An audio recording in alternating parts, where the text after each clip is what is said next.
past weekend,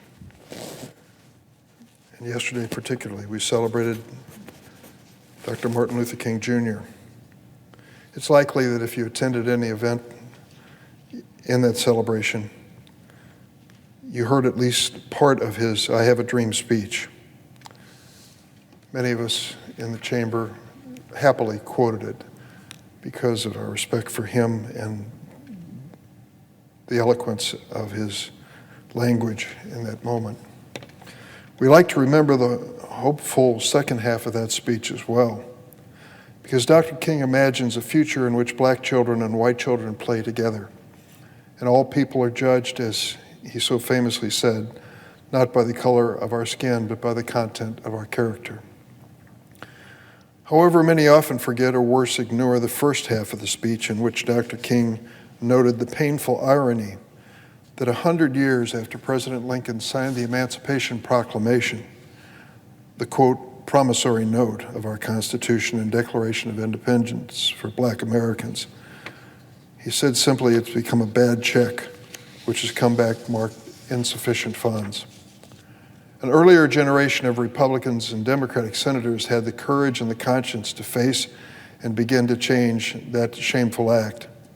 It was here on the floor of this chamber in 1965 that the United States Senate voted 77-19 to pass the Voting Rights Act, outlawing state practices that denied millions of Americans, particularly black Americans, the right to vote.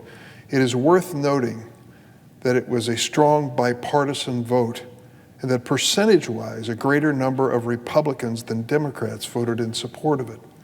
The white Democrats from the South were notorious at that time for opposing it and opposing the civil rights movement. Well, over the next nearly 50 years, the Voting Rights Act was reauthorized 5 times, and that bipartisanship continued during the entire period. Each new version of the Voting Rights Act renewed the promise and the protections of that law, and each reauthorization was signed into law by a Republican president. Sadly, in more recent years, things have changed in an awful way. We have witnessed a sustained effort to chip away the protections guaranteed to every American under the Voting Rights Act of 1965. Mr. President, I grew up in East St. Louis, Illinois, and a trip to St. Louis was a big deal. And I can remember my mother, who was an immigrant to this country, had only an 8th grade education, though she had self-taught herself into a much higher level of learning. But I can remember my mother always pointing out the St. Louis courthouse to me. If you're familiar with the terrain, the arch wasn't there when I was growing up, but where that arch is today, just behind it, is this famous St. Louis courthouse. And we'd be driving over the Eads Bridge, and she'd say to me, "Now you see that St. Louis courthouse up there? That big white building, you see it? And you see all those steps that you can see from here? Yes? They used to sell slaves on those steps." I found it incredible that my mom would say that. She was not a historian or, as I mentioned, formally educated, but she knew that, and she knew that was the significance of that building. It was also the courthouse where the Dred Scott decision was argued. I say that because the Dred Scott decision, that infamous decision handed down in 1857, may have been the tipping point when it came to our Civil War. A decision by that court, now viewed as nothing short of outrageous, basically ruled that enslaved people, regardless of where they lived in the United States, could never be treated as American citizens and had no right to sue in the federal courts of America. Despite state decisions to have free states and slave states, despite the Missouri Compromise, the Supreme Court in the Dred Scott decision basically came down clearly on the side of enslavement and said that for example, the Missouri court doctrine of once free, always free did not help Harriet and Dred Scott, who had had the good fortune to live in free states as part of their lives. That decision by the Supreme Court was a seminal decision in the history of our country. It's often noted the role that it played in the events that transpired afterwards. I think of that decision when I think of what has happened in recent years in the Supreme Court. 9 years ago, in 2013, the Supreme Court issued its decision in Shelby County versus Holder. That Supreme Court decision essentially nullified a key provision of the Voting Rights Act, Section 5.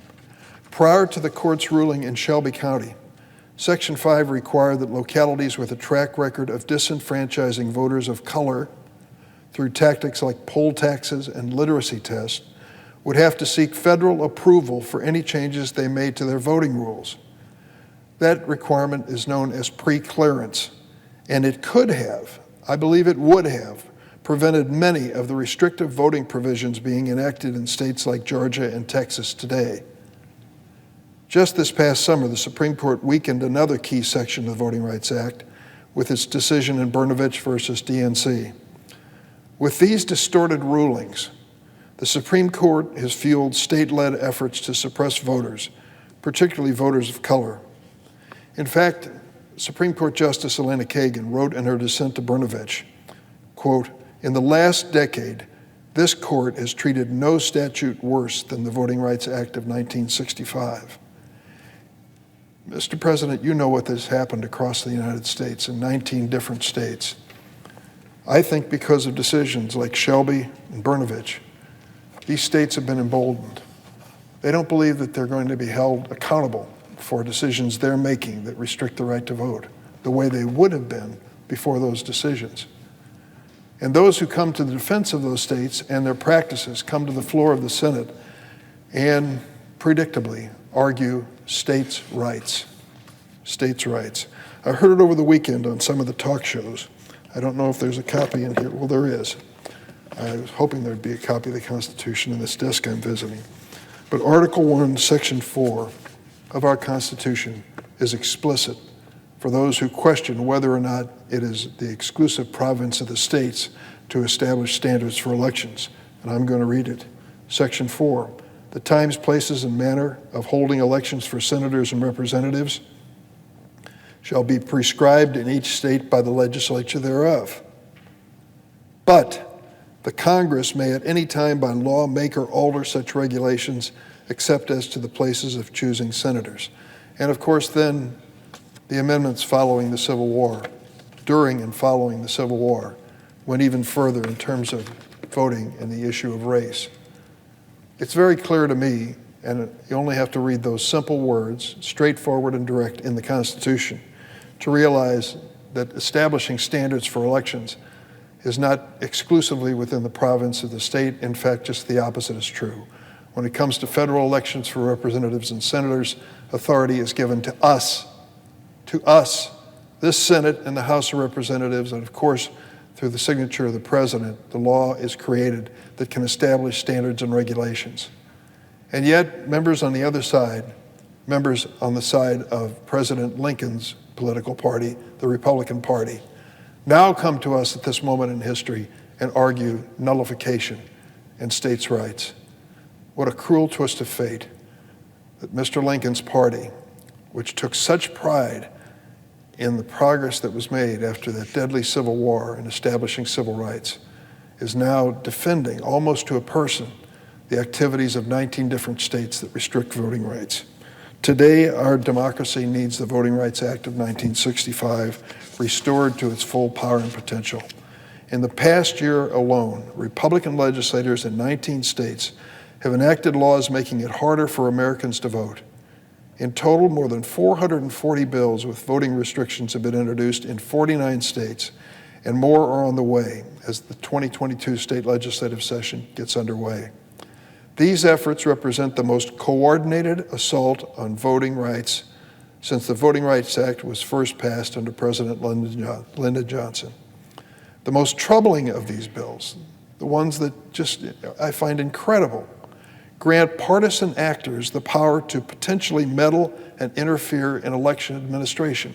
Now, where could they possibly have come up with that idea?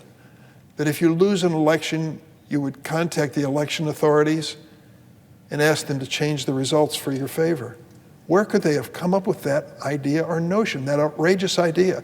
Perhaps in the recording that we have of the conversation between the leading election officials and President Donald Trump after he lost the election in 2020. That's exactly what he set out to do. And now in 19 states, they are setting up a scenario for that same strategy and tactic to be followed if you're disappointed with the outcome of an election. Arkansas and Kansas have already passed laws that, according to experts from States United Democracy Center, Protect Democracy and Law Forward, could be used to shift the power to decide elections to partisan political actors. In those states, the voters won't have the last word. The Republican political leaders will. And legislators in other states have introduced troubling bills with similar implication. For instance, in the state of Arizona, state legislators introduced 3 separate bills that, according to the Brennan Center for Justice, quote, would have directly empowered partisan officials to reject or overturn election results. It is an incredible outcome. More traditional attacks on the right to vote include efforts in Michigan, for example, where a group of Republican lawmakers are attempting to bypass the state's governor, as well as the state's voters, to enact a measure restricting voting rights. And of course, in Texas, the state enacted a bill known as SB 1, which the Brennan Center called, quote, one of the harshest restrictive voting bills in the country. One of the most troubling provisions of the law will make it harder for voters living with disabilities to receive the accommodations and assistance they need to exercise their right to vote. The members of this Senate have a constitutional obligation to respond to these state voting laws. And that means ensuring that the constitutional right to vote is protected by federal law and fully enforceable. It also means establishing nationwide standards that ensure every eligible voter can participate in our democracy. These remedies and protections must be available in every state, red and blue, from New York to Arizona. Allow me to make one other point, Mr. President. I've heard my Republican colleagues make the argument, well, take a look at the states across the blue belt of America. States like Delaware and New York. They don't go as far as the law that's being suggested by you Democrats. For example, same-day registration for those who want to show up and establish their voter registration on the day of the election. This bill is going to require it. The state of New York doesn't have it. The state of Delaware doesn't have it. In fact, the state of Illinois doesn't have it either. Well, my message to them is good. Let them get it.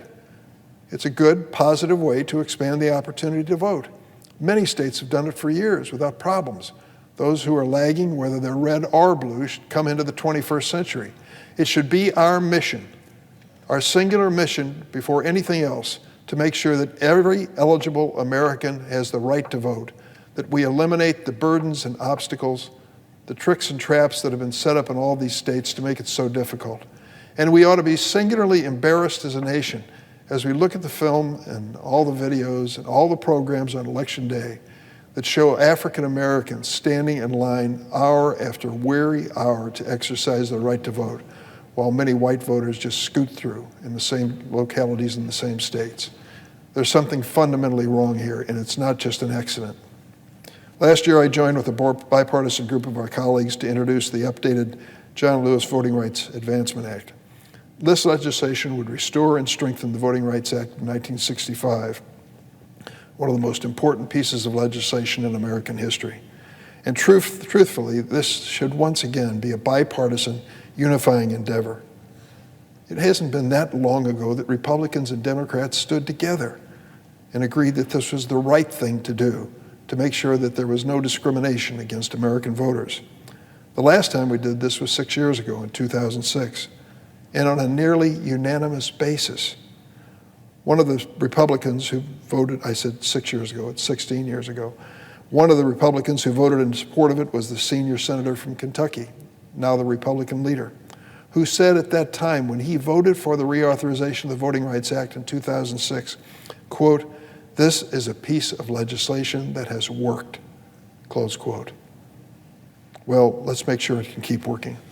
I hope that my colleagues will come together in a bipartisan fashion and join us in supporting the John Lewis Voting Rights Advancement Act, as well as Freedom to Vote Act. Join us in defending American democracy. Mr. President, I yield the floor. and suggest the absence of a quorum.